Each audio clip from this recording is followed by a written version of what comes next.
everybody, I'm Tia, and I'm here to talk to you about my plan versus God's plan.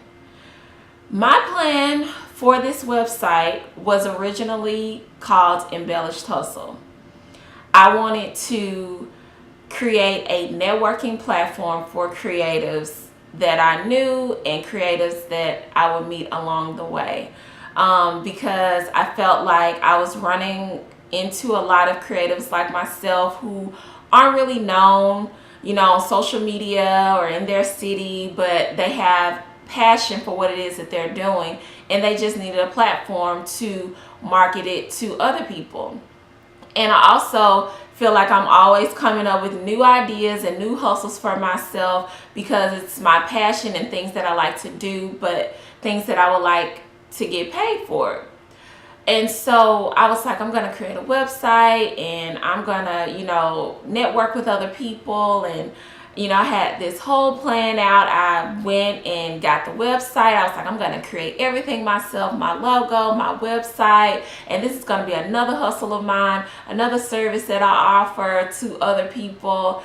And this is going to be great. So I jumped ahead of the game because that's me. I'm a perfectionist. If I come up with an idea or if I want something, I make a way and find out how to get it. And so I went ahead and did all that. And then once I finished and had everything looking how I wanted it to look, I was like, okay, now what am I going to post? What am I going to post?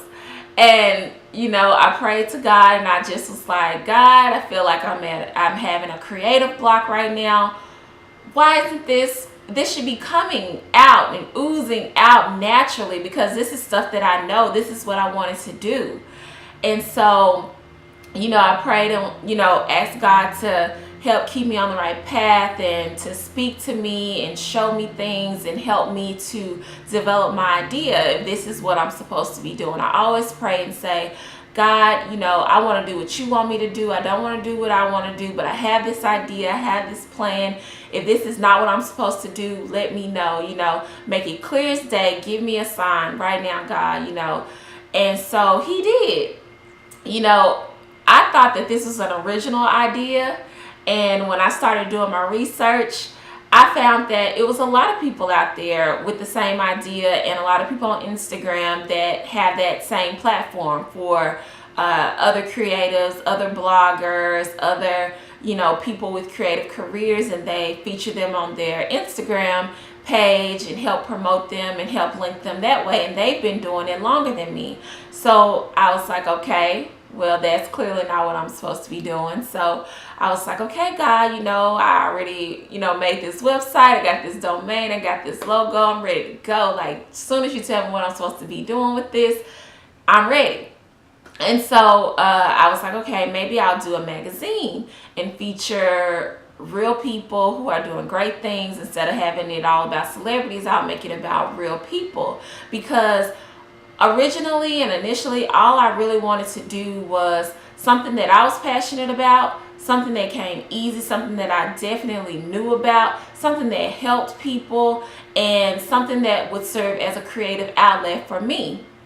And so, after finding out that my idea was no longer an original idea, I went back to the drawing board, got back on my knees and prayed and was like, God, I got your message. I see that that's not what it is that I'm supposed to be doing. What am I supposed to be doing? How about this magazine? And the next day, no, probably that same day, because I pray every morning, that same day I met a girl at my job who was telling me she was a blogger, and she also was telling me about a girl, one of her friends, who created an online magazine. That's all I needed to hear. I was like, gosh, okay, I thought this was great, but okay, it is a great idea when someone else is doing it. And I wanted to do something original. I wanted to do something that was not out and about and everybody else was doing it. Because saying that you're a blogger or want to be a stylist or want to do anything like that, people tend to roll their eyes because it's so saturated right now.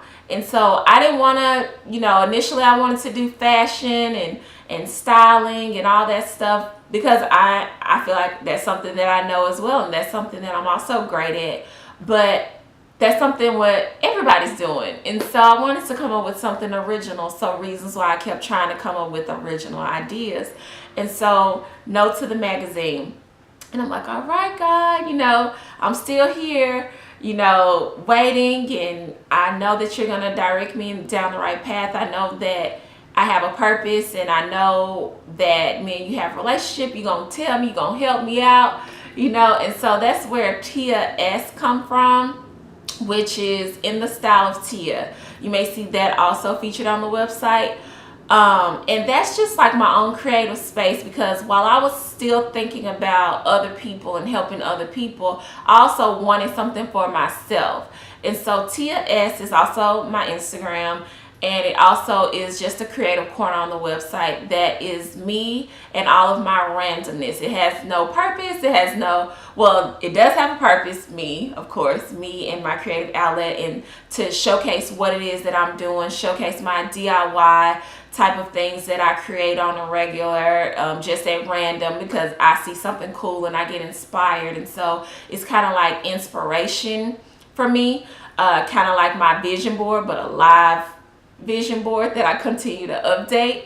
And so I was like, okay, yeah, but that's something small, because I was like, maybe Embellished Hustle is too big, maybe I'm thinking too big on a grand scale. Maybe it's something that I have to wait to develop. But what I do know is me and what I like and my style and the way that I do things. And so Tia S was created just so that I could start something, because I was like, I need a creative outlet. I need something, for me. And so I created that.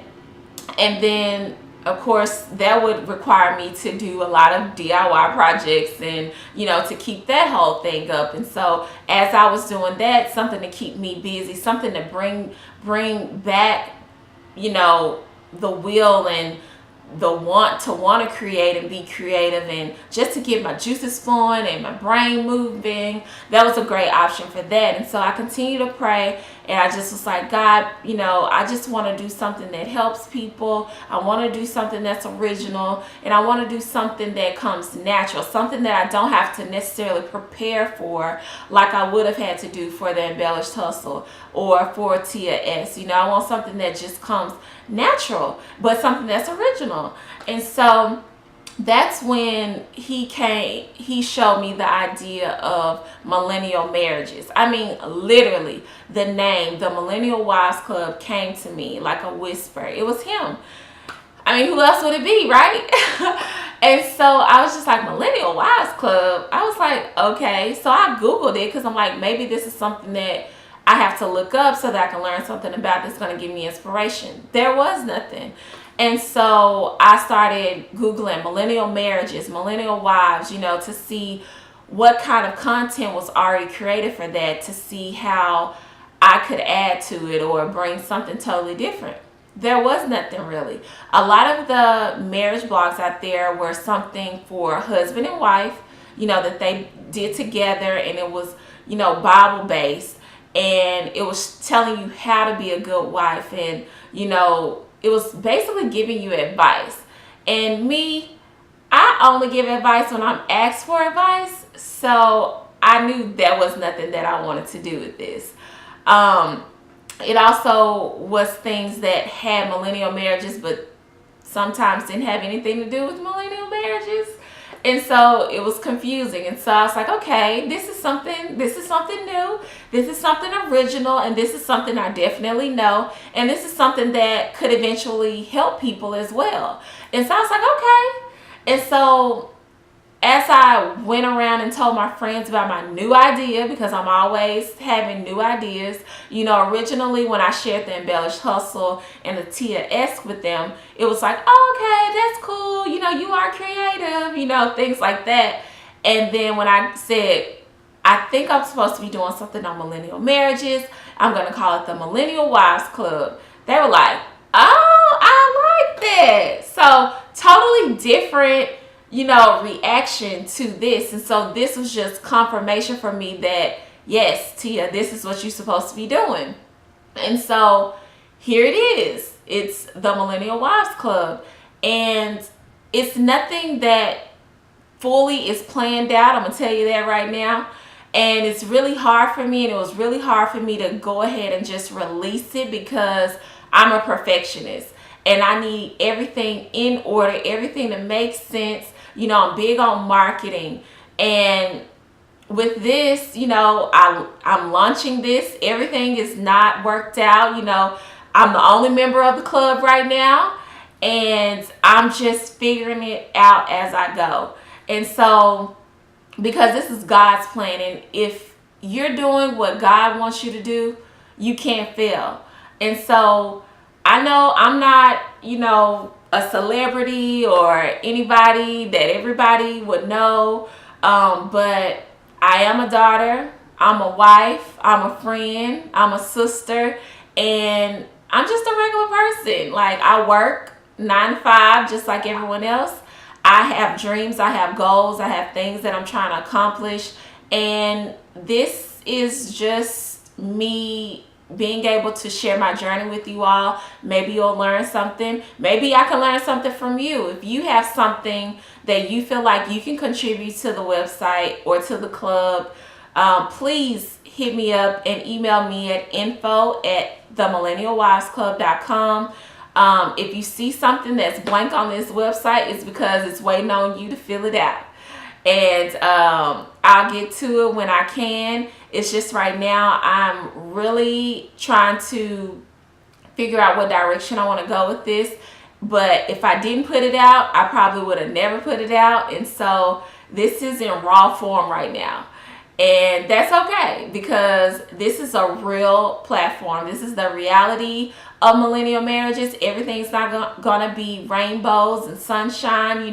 There will be some downtime, but it's not a man bashing thing. This is just literally reality according to whoever's speaking to you at that moment, which right now is me. And so I'm not a person who wears makeup every day, all day. So don't expect that.